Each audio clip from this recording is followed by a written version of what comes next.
बहू, बाथरूम में 2 दिन से तुम्हारे कपड़े पड़े हैं, उन्हें धोकर फैला दो। जानकी जी ने किचन में बर्तन साफ करते हुए कहा। अच्छा, फैला दूंगी, आप तो मेरे पीछे ही पड़ जाती हैं। बहू ने अपने कमरे से तेज आवाज में उत्तर दिया। इसमें चिल्लाने की क्या बात है? कपड़े मेरे हैं, फट जाएंगे तो मैं आपसे मांगने नहीं आऊँगी। जिसने मेरा हाथ पकड़ा है वो कपड़े खरीद कर भी लाएगा। आपको क्यों तकलीफ़ हो रही है? बहू अपने कमरे से बोलती हुई बाहर निकली और तेज कदमों से चलती हुई बाथरूम में घुस गई और अपना सारा गुस्सा उन बेजान कपड़ों पर उतारती हुई बोलती जा रही थी। अब इस घर में रहना मुश्किल हो गया है। मेरा थोड़ी देर आराम करना भी किसी को नहीं सुहाता। इस घर के लोग चाहते हैं कि मैं नौकरानी बन कर सारे काम मकान की सफाई करूं, सबकी सेवा करूं, जैसे मेरा शरीर हाड़ मांस का नहीं पत्थर का है। अपने इकलौते बेटे मोहित के लिए जानकी जी ने बहुत ही लड़कियों को देखने के बाद पीहू को पसंद किया था। दूध की तरह गोरी और बहुत ज़्यादा पढ़ी लिखी खूबसूरत पीहू को देखते ही जानकी जी उस पर मोहित सी हो गई थी और घर आते ही सबको कह दिया कि मेरी बहू बनेगी तो पीहू ही, वरना मोहित भले ही कुंवारा रह जाए। इस तरह जानकी जी ने 2 साल पहले अपने बेटे का विवाह पीहू से कर दिया था। पीहू अपने पूरे परिवार की लाडली थी, विशेषकर अपनी माँ की। इसलिए वो थोड़ी जिद्दी, अहंकारी और स्वार्थी थी। उसके घर में उसकी माँ की ही चलती थी। जिद, अहंकार और स्वार्थ में वो बिल्कुल अपनी माँ पर गई थी। बचपन से ही पीहू को माँ ने यही पाठ पढ़ाया था कि ससुराल जाने के बाद जितनी जल्दी हो सके अपना अलग घर बना लेना। परिवार में रहोगी तो सास ससुर की सेवा करनी पड़ेगी। वैसे तो जानकी जी के परिवार में भी किसी चीज़ की कमी नहीं थी, पर पीहू के परिवार के मुकाबले उनकी स्थिति कुछ कमज़ोर थी। जानकी जी के पति किशन जी एक कंपनी में काम करते थे। वेतन कम था, पर उसी कम वेतन में उनकी पत्नी जानकी अपने घर को बड़े ही सलीके से चला रही थी। साथ ही अपने इकलौते बेटे मोहित को भी उन्होंने अच्छा पढ़ाया लिखाया था।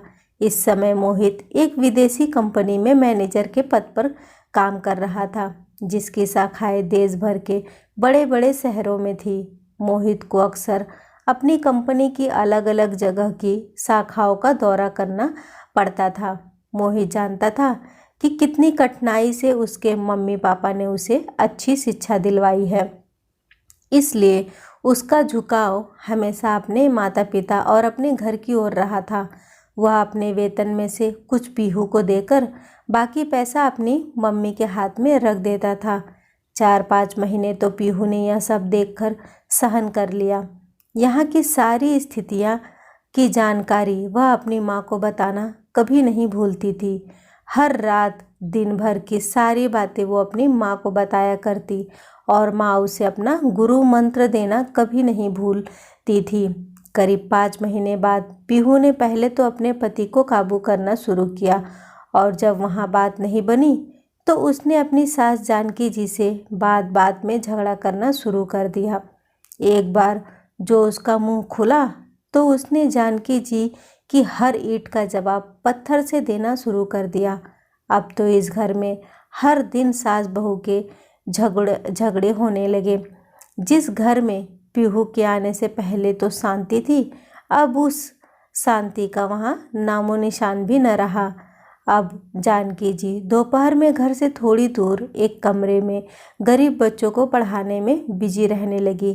किशन जी एक शांत व्यक्ति होने के नाते दोनों को कुछ भी कह नहीं पाते थे। पत्नी को अधिक प्यार करते थे, इसलिए उसे अपने तरीके से समझा दिया और बहू के मुंह लगना उचित नहीं समझते थे, इसलिए वे अपने ऑफिस से लेट आने लगे। मोहित की भी यही स्थिति थी। जिस माँ ने तमाम मुसीबतें झेल कर उसे पाला पोसा, पढ़ाया लिखा कर इस लायक बनाया कि वह इज्जत की रोटी कमा सके, उनसे वह कठोर बातें बोल ही नहीं सकता था। लेकिन पीहू के सामने उसकी हिम्मत ही नहीं होती थी। उधर पीहू रात दिन मोहित के कान भरने लगी कि अब वह इस घर में नहीं रहेगी। उसे या तो वो उसके मायके पहुंचा दे या दूसरा मकान किराए पर लेकर रहे। शाम को जब मोहित वापस ऑफिस से आया तो सीधे अपने कमरे में गया। कमरे में पीहू बाल बिखरे अस्त व्यस्त कपड़ों में गुस्से में बैठी थी। मोहित ने उससे पूछा, आज क्या हुआ, इस तरह क्यों बैठी हो? आज फिर माँ से झगड़ा हुआ क्या? और क्या, तुम्हारी माँ मुझसे प्यार से बात करती है? शेरनी की तरह गुर्राते हुए पीहू ने कहा और उसकी आंखों से आंसू बहने लगे। इसी के साथ दोपहर का सारा किस्सा पीहू ने नमक मिर्च लगाकर बता दिया। आदमी सब सहन करता है पर सुंदर स्त्री के आंसू वो सहन नहीं कर सकता। मोहित ने फौरन अपना निर्णय सुना दिया कि वह कल ही इस घर को छोड़ देगा। यह बात सुनते ही पीहू के आंसू कपूर की भांति उड़ गए। सोते जागते रात गुजर गई। सुबह जल्दी उठकर मोहित घर से निकल गया और करीब 2 घंटे बाद घर आकर माँ से बोला कि मैंने अलग मकान देख लिया है और पीहू के साथ दूसरे मकान में जा रहा हूँ। माँ ने कहा, अपने पापा को आ जाने दो, उनसे बात करके चले जाना। नहीं माँ, अब मैं किसी का इंतज़ार नहीं कर सकता।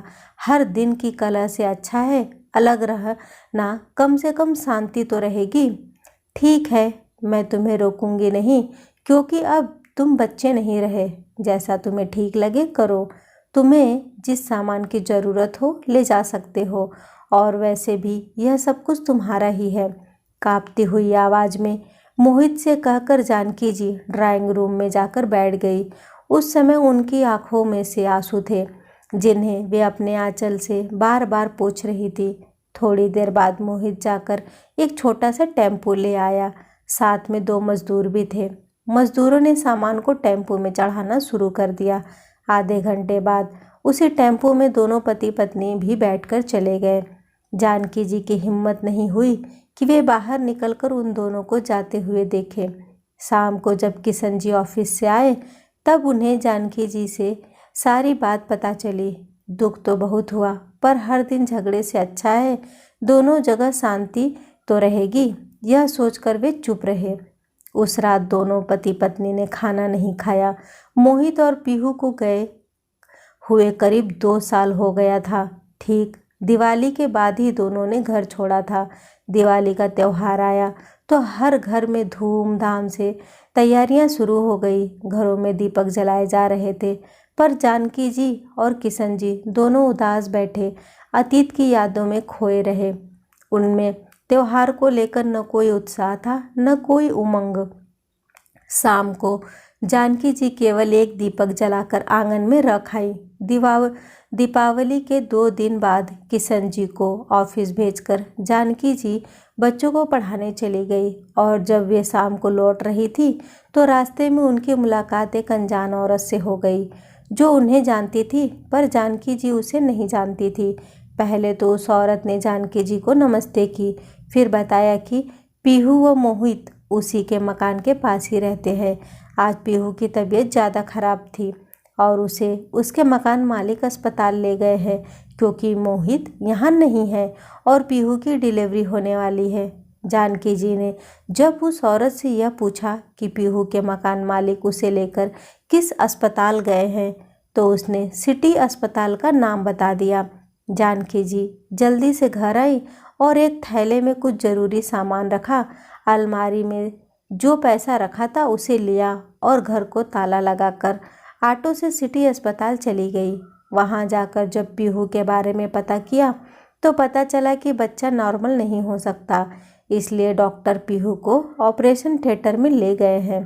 तभी एक नर्स ने आकर आवाज़ लगाई कि पीहू के साथ कौन है।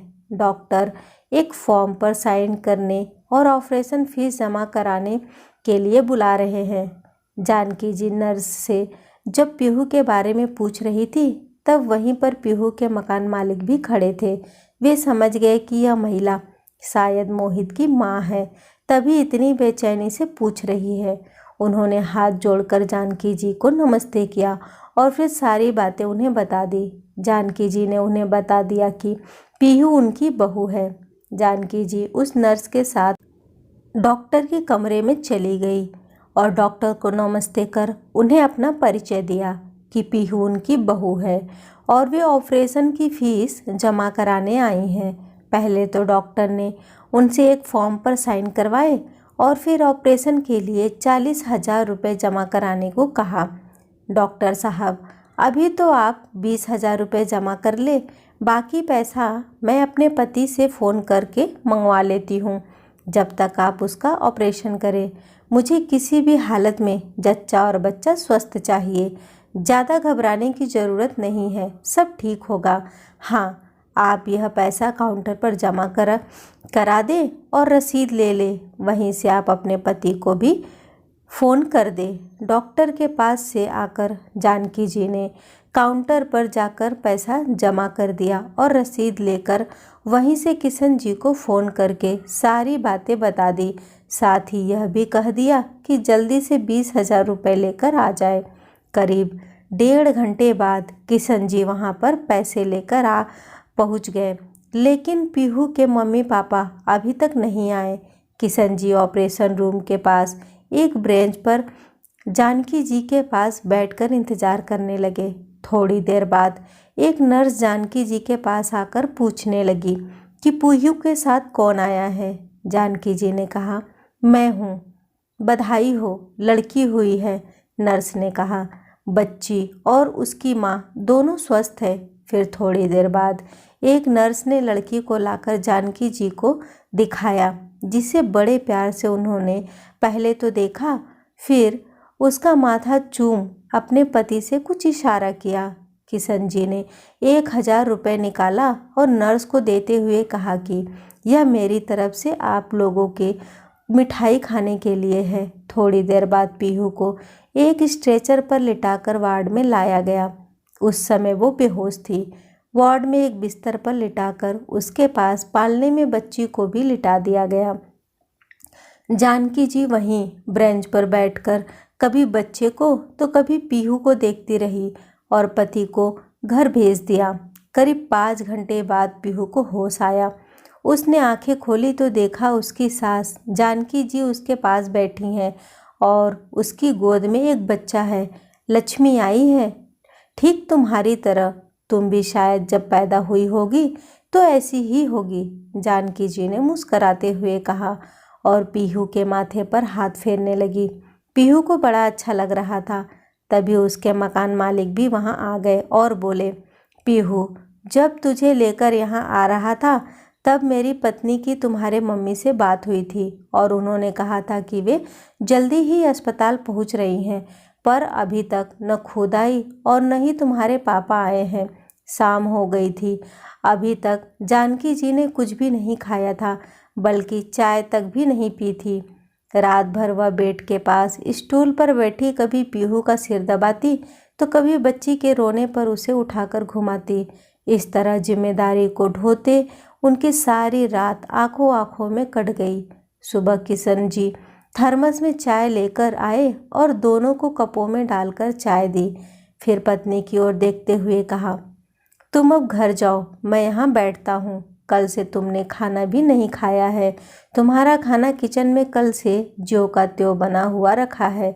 घर जाओ और पीहू के लिए खिचड़ी बनाकर लेती आना। तब तक मैं यहाँ पर बैठता हूँ। आज मैंने ऑफिस से छुट्टी ले रखी है।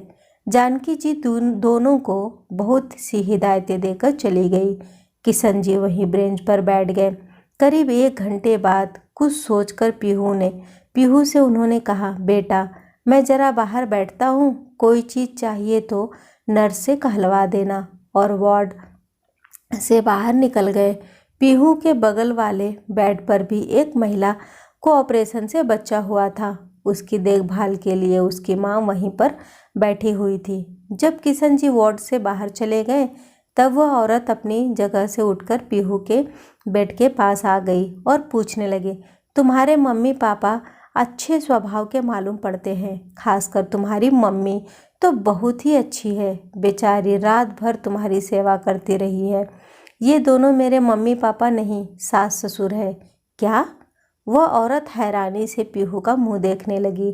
फिर उसने कहा, क्या दुनिया में ऐसी भी सास होती हैं जो कल से बिना खाए पिए अपनी बहू की सेवा कर रही है। बेटी, तुम बहुत खुश नसीब हो जो तुम्हें ऐसे सास ससुर मिले हैं। पूरा वार्ड अब तक यही समझ रहा था कि ये तुम्हारे मम्मी पापा हैं। कोई सास अपनी बहू के लिए इतना कर सकती है, यह मैंने पहली बार देखा है। अगर हर सास तुम्हारी सास जैसी हो जाए तो कोई बहू जलकर नहीं मरेगी, कोई बहू गले में फंदा डालकर नहीं मरेगी, कोई बहू जहर खाकर या गाड़ी के नीचे आकर अपनी जान नहीं देगी। मैं तो तुम्हें यही कहूँगी कि कभी अपनी सास को तकलीफ मत देना, कभी उनसे कठोर बातें मत बोलना। और बेटी, सच्चे मन से उनकी बुढ़ापे में सेवा करोगी तो इस बुढ़िया की आत्मा तुम्हें आशीर्वाद ही देगी। इतने में एक नर्स पीहू को इंजेक्शन लगाने आ गई और वो औरत अपनी बेटी के पास वापस चली गई। पीहू सोचने लगी कि उसकी मम्मी भी एक औरत है और उसकी सास भी, पर दोनों में कितना फ़र्क है। एक केवल शासन करना चाहती है, दूसरी नम्रता पूर्वक अनुसरण। एक किसी के घर को तोड़ना चाहती है तो एक घर को बचाने के लिए खुद तकलीफ उठाती है। एक में दिखावा है, अभिमान है, तो दूसरी में गंभीरता और सहजता है। पहली नारी है इसलिए सम्माननीय है, दूसरी सम्मान के साथ साथ श्रद्धा और प्रेम की पात्र भी है। एक केवल जननी है तो दूसरी माँ। पीहू की आंखें छलक रही थी। बेटा, चाय पी लो। किशन जी की आवाज़ से पीहू का ध्यान भंग हो गया। पीहू ने बड़े ध्यान से अपने ससुर की ओर देखा और सोचने लगी, इस व्यक्ति ने आज तक मुझे बेटा के सिवाय और किसी नाम से नहीं बात की होगी और न ही कभी कठोर शब्द बोले। इन लोगों के साथ गलत व्यवहार करके मैंने बहुत बड़ा अपराध किया है। करीब 10 बजे जानकी जी खिचड़ी और कुछ साफ सुथरे कपड़े लेकर आ गई और पीहू को धीरे से बैठाकर चम्मच से अपने हाथ से खिचड़ी खिलाने लगी। आज पीहू को यह खिचड़ी मोहन भोग के समान लग रही थी। शाम को करीब 6 बजे पीहू के पापा और उसकी मम्मी के ने एक साथ वार्ड में प्रवेश किया। उस समय सास जानकी जी पीहू के बालों में कंघी कर रही थी। बेड की दूसरी तरफ एक खाली बेंच पर वे दोनों बैठ गए। दोनों का यहाँ आना ऐसा लग रहा था कि जैसे किसी पार्टी में आए हों। दोनों ने औपचारिकतावश हाथ जोड़कर जानकी जी को नमस्कार किया, पर फिर उनसे कोई बात नहीं की। एक थैले में कुछ सामान रखकर जानकी जी ने उठते हुए कहा, जितना मुझसे बन सका मैंने कर दिया। अब तुम्हारे मम्मी पापा आ गए हैं, अब मैं अपने घर जा रही हूँ। तुम भी 1 सप्ताह बाद अपना टाका कटवा कर अपने घर चली जाओगी। और हाँ, आज तक की दवाइयों का और अस्पताल का जितना भी बिल बना था उसका भुगतान मैंने कर दिया है, जिसकी सारी रसीदें तुम्हारे तकिए के नीचे रखी है। मोहित आएगा तो उसे मेरा आशीर्वाद कह देना। इतना कहकर चलने के लिए जैसे ही उन्होंने कदम बढ़ाया, अचानक लगा कि उनका आंचल कहीं फंस गया है। उन्होंने पीछे मुड़कर देखा तो पीहू उनका आंचल पकड़े हुए और डबडबाई आंखों से उन्हें ही देखे जा रही है। जानकी जी ने आंचल छुड़ाने की कोशिश की तो पीहू धीरे से बोली, मम्मी, क्या अपनी इस बेवकूफ़ बेटी को माफ़ नहीं करोगी? जानकी जी ने झट से पीहू को अपने गले से लगा लिया और उस समय उनकी भी आंखें छलक उठी।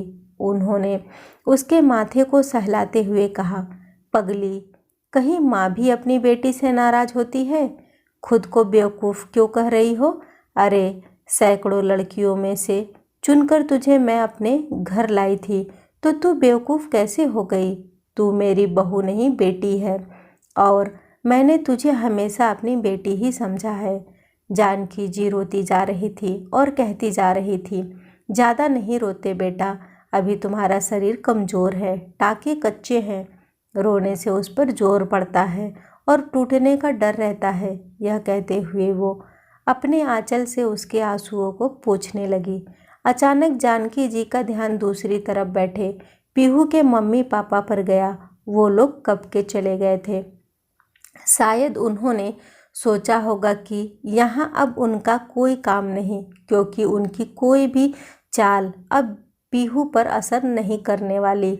1 सप्ताह बाद पीहू के टाके कट चुके थे और उसे अस्पताल से छुट्टी मिल गई थी। मोहित भी टूर से वापस आ गया। जब वह अपने कमरे पर गया तो उसे वहाँ सारी बातें पता चली। अपना सामान कमरे में रखकर सीधे ही अस्पताल चला आया। माँ को पीहू के पास देखकर पहले तो ग्लानि से मोहित के पाँव ही आगे नहीं बढ़ पा रहे थे, लेकिन जब उसने पीहू और अपनी मम्मी को मुस्कुराते देखा तो मम्मी के पास जाकर उनके पैर छुए। अस्पताल से जिस दिन पीहू को छुट्टी मिली उसने स्पष्ट कह दिया कि अब वे किराए के मकान में न जाकर माँ के साथ सीधे घर जाएंगे। इसलिए उसे लेकर जानकी जी घर आ गई थी। अब उस घर में खुशियाँ ही खुशियाँ थी। सभी के चेहरे मुस्कुराते रहते थे। नन्ही सी जान सबके लिए खिलौना बनी हुई थी। पीहू पर भी अभी बहुत प्रतिबंध था, इसलिए वह केवल अपने कमरे में लेटी रहती थी। घर का सारा काम जानकी जी ही करती थी। पीहू के व्यवहार में बहुत बदलाव आया था। वह अब अपने सास ससुर की बहुत इज्जत करती थी और सभी हंसी खुशी मिलकर रहने लगे।